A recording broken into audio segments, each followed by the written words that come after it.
दोस्तों स्वीडन का रहने वाला एक 44 साल का ड्राइवर जिसका नाम पीटर स्कालबर्ग था, ये नॉर्थन स्वीडन के अंदर अलाइव पाया गया अपनी कार के अंदर। दरअसल इसकी कार एक तूफान के अंदर फंस चुकी थी जहां पर बर्फ़ इतनी ज़्यादा हो चुकी थी कि इसकी गाड़ी पूरी तरीके से बर्फ़ से ढकी हुई थी, जहां का टेम्परेचर -30 डिग्री सेल्सियस तक पहुंच चुका था, जिसकी वजह से शायद ये बच पाता, लेकिन क्योंकि ये अपनी कार में ही सोता रहा, ज़्यादातर सो के इसने गुजारा किया और खाने को जब भी इसे भूख लगती थी ये बर्फ़ ही वहाँ पर खा रहा था, जिसकी वजह से पानी की भी पूर्ति हो रही थी और थोड़ा सा ऐसा लग रहा था कि हाँ कुछ खा रहा है क्योंकि मुंह चल रहा है और बर्फ़ जा रही है मुंह में, तो इसकी वजह से इसको ऐसा भी फील होता था कि चलो पेट भर गया। और इस तरीके से इसने 2 महीने निकाल लिए जहाँ पर बॉडी का जितना भी फैट था वो सारा का सारा बर्न हो चुका था, क्योंकि वो जल रहा था वही बॉडी खा रही थी और गर्म रहने को इसके पास में बस कार ही थी, क्योंकि कार पूरी तरीके से बर्फ़ में ढक चुकी थी, जिसकी वजह से एक इग्लू इफेक्ट क्रिएट हो चुका था, जिसमें इसने पूरे 2 महीने गुजारे। और एक मिरेकल ही था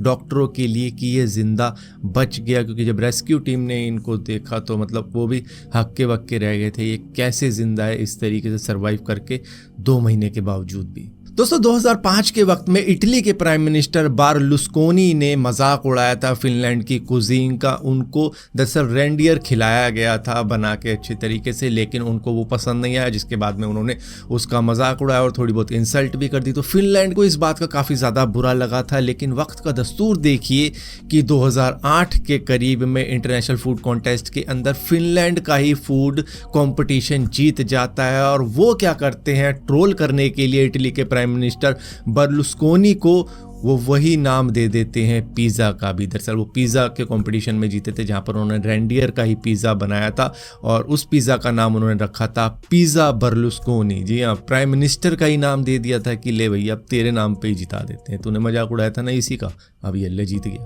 दोस्तों हमको कहीं भी जाना होता है तो हम GPS लगाते हैं और उसके बाद में वहाँ पहुँच जाते हैं, लेकिन क्या हम इसके लिए पे करते हैं? नहीं पे करते भैया। GPS ग्लोबली सारी दुनिया के लिए फ्री है, चाहे कोई भी बंदा इसको यूज़ करो, उसको 1 रुपये भी नहीं देने हैं, लेकिन इसको ऑपरेट करने की फिर भी एक कॉस्ट होती है 1.84 बिलियन US डॉलर, जो कि हर साल चुकानी पड़ती है इसकी मेंटेनेंस के लिए, इसके ऑपरेशन के लिए। तो वो कौन देता है? दरअसल इसको अमेरिका के टैक्स पेयर भर रहे हैं आज भी, और उनके टैक्सेस से ही इसको ऑपरेट किया जाता है, इसको मेंटेन किया जाता है और इसका ऑपरेशन आज भी स्मूथली चल रहा है। तो हम कह सकते हैं थैंक्स अमेरिकन टैक्स पेयर। दोस्तों 1988 के वक्त में इवान मैग्री, जो कि उस वक्त का सबसे फेमस और एक्सपीरियंस स्काई डाइवर था, जिन्होंने 800 से ज़्यादा स्काई डाइविंग करके रिकॉर्ड बना दिया था, और ये और भी कई सारी जंपें लगा रहे थे और भी अपने रिकॉर्ड को एक्सटेंड करने के लिए। लेकिन ये देखो कि इतना एक्सपीरियंस स्काई डाइवर होने के बावजूद भी ये अपनी लास्ट स्काई डाइविंग के अंदर पैराशूट पहनना ही भूल गए। ये इनकी इतनी बड़ी भूल थी कि जो कैमरा में भी रिकॉर्ड हुई थी कि ये 10,000 फीट से सीधा ही एक सुसाइड जंप कर गए, जबकि इनको ऐसा करना नहीं था, क्योंकि ये भूल गए अपना पैराशूट इतना एक्सपीरियंस होने के बावजूद भी। हालांकि ये तो नहीं बच पाए, लेकिन जो कैमरा इन्होंने अपने ऊपर माउंट किया था वो कैमरा फिर भी सरवाइव कर गया था। लेकिन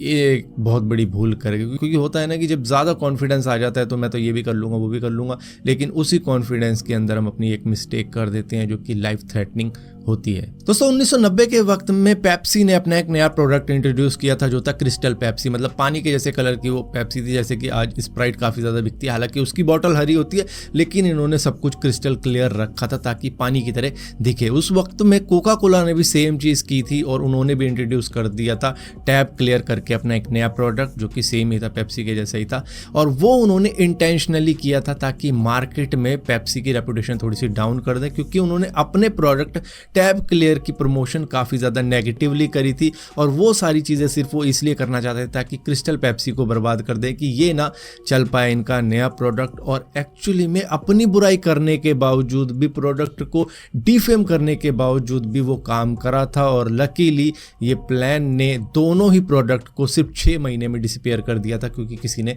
लिया ही नहीं। दोस्तों इस साल की आई बरसात ने आपको पूरी तरीके से हक्का बक्का कर दिया होगा कि कितनी ज़्यादा बरसात हो रही है भाई, रुक ही नहीं रही है। मतलब ऐसा लग रहा था कि हम चेरापूंजी में रह रहे हैं। लेकिन भैया यूएस के साउथ ईस्ट के लोगों ने तो इससे भी कहर ढाने वाला तूफान देख लिया, जो था हरिकेन हेलन, जिसने इतनी ज़्यादा बरसात करी वहाँ पे कि 40 ट्रिलियन गैलन पानी बरसा है वहाँ पे, जिसको देख के लोग हैरान हो गए कि इतनी कभी नहीं देखी। मतलब कि इतना पानी था वहाँ पे कि आपने देखा होगा एक टेस्ला की कार भी जल गई थी क्योंकि उसकी बैटरी तक पानी चला गया था। तो इस तरीके की चीज़ें तो नॉर्मल थी वहाँ पे जो भी हो रही थी इस तूफान की वजह से। लेकिन इस तूफान में आई बरसात ने इतना पानी दिया है उनको कि अगर उस पानी को जमा किया जाता तो 40 मिलियन ओलंपिक स्विमिंग पूल उससे भरे जा सकते थे। नायग्रा फॉल में अगर वो सारा का सारा पानी छोड़ दिया जाता तो भैया नायग्रा फॉल को अपना पानी लेने की ज़रूरत नहीं थी। 619 दिन तक सेम फ्लो के साथ में उसी पानी से उसका गुजारा हो जाता।